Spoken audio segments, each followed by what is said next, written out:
Hello guys, how are you? It's Goli. Today I want to talk about the file systems in Linux and different files and folders. So I will let you know in details about the files in Linux Mint. So let me open this picture. Yeah, today I want to talk about this. This is the hierarchy of the Linux Mint, not Linux Mint, most of the all the Linuxes, but each distribution has a has a small difference in these files, but in general, all of them are the same. This one is root. This is the root of your kernel of your machine, so it's in the top. After that you have these files here. I go in detail and I will tell you what they are, but here just see the pictures to have a general understanding from the topic. Yeah, these folders being boot, cd-rom dev, everything, and also here home, all of them are in root. And also the root folder here is so this one itself is under root, under which is shown by a slash. And here in home we have goli, so this is the user of my computer, but maybe you have more than, for example, the three people is using one Linux Mint. So here besides to goli you have two more users, and the name is related on you. And in the goli, so we have desktop, document, music, picture, public, and templates. So if I wanna show you something, so let me keep it open here because I wanna talk about it. So this is the home directory. You can see here it's goli, and right now we are here. And under the goli there are these 8 files. They are these 8 files here, and so you can see that. And for the file system, you can see here the slash here. So right now we are here, but you can see these files, all of them here. So right now I think you have a better understanding from the Linux. And if I go to home here, so if I click on home, right now I have goli, so I'm here now. So I selected home, and right now I'm here. And if I select goli, here is a place that if you have more users, so you can have more files which are related to the each users you will have here. But now I have just goli, so for me it's just one folder. And so as I told, now we are here, and if I click on goli, right now we are in we are here. So we have these 8 files here. And about the terminal, when you open the terminal, I will create a really complete tutorial series for the terminal. So but right now I want to just let you know how the hierarchy works in the terminal. When you open it, by default you are in goli, you can see here. And let me I will tell you all the commands, but just let me show the files here. You can see desktop, documents, download, all the files here. And if I change directory and go back one step, so right now I'm home here. So right now if I want to see the files here, just I should suggest goli. This is goli now, and one step back again. Right now you can see I'm here in the slash, so it's here. And if I wanna see these files, all of these files should be here. Yeah, you can see them being etc, boot, home, all of them are here. And one more thing, I don't want to forget that. So sometimes you write comment here, and if you remember in the first session when I wanted to install the OpenVM tools, I wrote sudo -i. When you write this one, sudo super user, it asks you for the password, and if you enter the password, right now you come here in this root. in these files here, so you have a high access to the control the system. Right now you are here, okay? And if I just want to see how many files are here, you can see desktop. I will show you. But yeah, don't forget, when you use a super user, you come to here that can control all the system. So let's go to the files and let's talk about them in detail. So I will close it because I already told you what it is.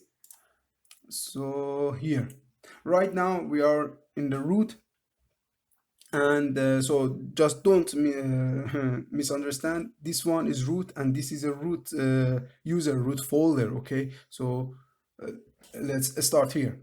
We have bean here, bean and also spin. So bean comes from binary, and they are the functions for the applications that you use on your machine, and this is the system binary.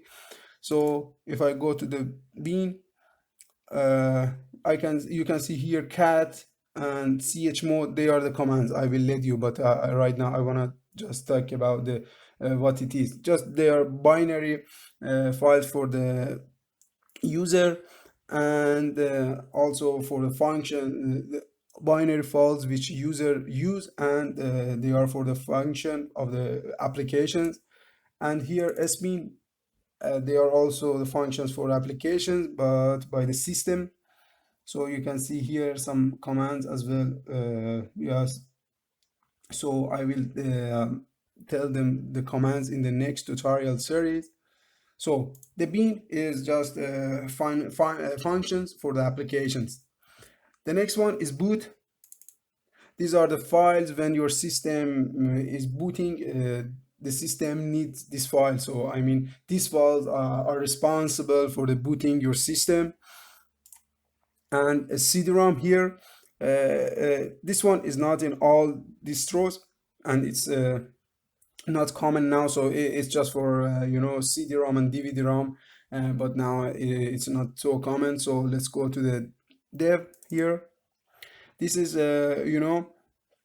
for the devices, and for example for your hard and your I mean for your hard on your machine. So here you can see SDA and the parts SDA1, and also the drivers are here, for example the keyboard, the mouse, everything which are related to the devices for the machine, and the files related to them are here.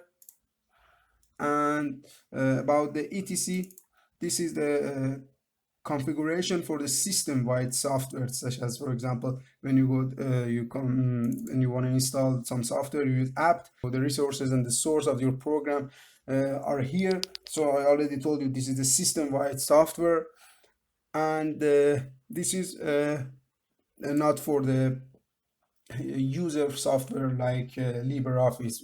So they are in the user directory, but this one is just for the system-wide softwares. The next one is home directory. So when you go here, you can see just goli here, and there are some files here. Let me say one trick. If you use the key Control plus H, you will see the hidden file, which are by default they are hidden, so on the Linux won't show it to you. But when you use the Control H, you will see the hidden files here as well. And as a sample, if I want to tell you something, for example here the bash history and everything which started with dot, for example dot themes, dot bash history, dot bash logout, they are the hidden files which start by dot in Linux. So if I click on bash history, they are the commands, the history of commands which I entered in the Linux. So you can see all your commands which you use them in the bash history. And also if I press again Control H, I will see just the formal folders. Yes, that's it. It was the home. And the next one is a lib and lib64. So they are libraries for applications and for their functions, and also they are required by the bean and spin, which I already told you. These two directory are for the functions, in your software, in your application which you use. The next two, one media and MNT, so it comes from mount. They are for the mount devices, for example, the floppy, the flash, and so your hard external, so everything that you will connect to the computer. These two files are using them. I mean, they are related to them.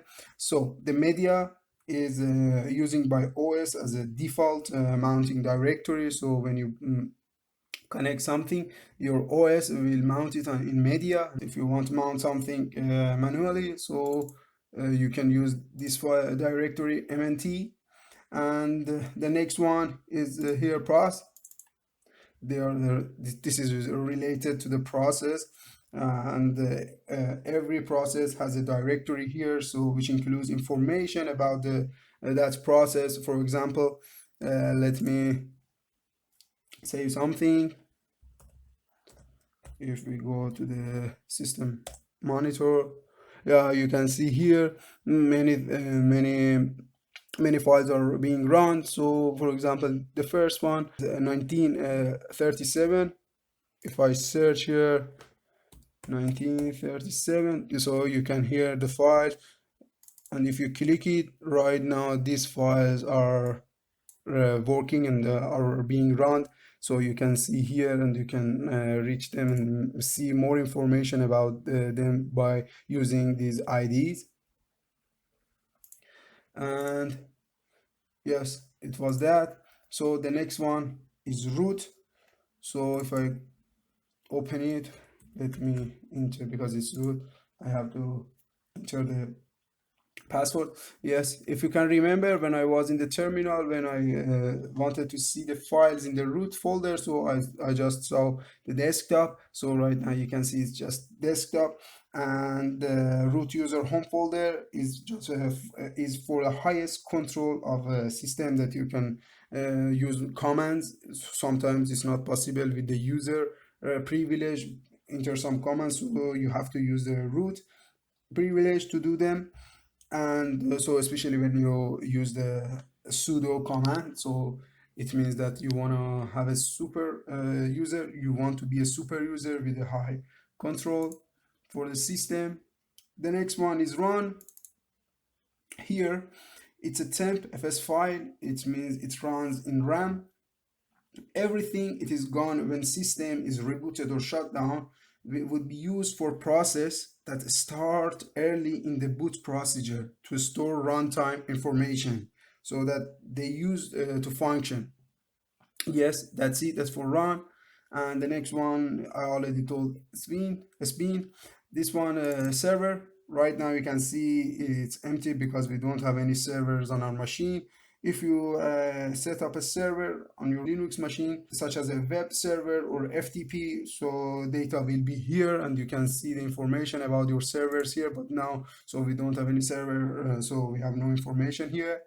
The sys one, the sys directory. So here it's a way to interact with the kernel, and it's not physically written to the disk, and it will be created every time the system boots up. And we want to store here, and nothing is installed here in this directory. And the next one is temp. So it comes from temporary. So the temporary files, so which are now being run, they are here. So for example, you can see VMware, because my machine is on VMware, so these files are being run now, and so you can see them here. And so I forgot the time shift. Time shift is directly related to the snapshots here, which we already set it up in the former videos and the previous videos. So here the information related to the snapshots. So this, so you can see here hourly, monthly, weekly. So you can use this directory, and all information are here, are stored here for the time shift and for the snapshot.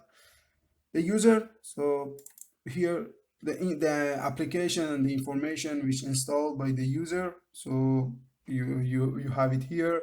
For example, if I come to the bin, so I have the Python here, you can see it here. So for the installed file by the user.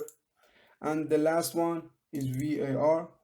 So for the variable directory for the for files, it means it contains files and directories that are expected to grow in size, yeah, such as you can see cache here, the backups. So by the time and after using the machine, so the size of these two files will increase. So this directory is related to the files which probably increase in size.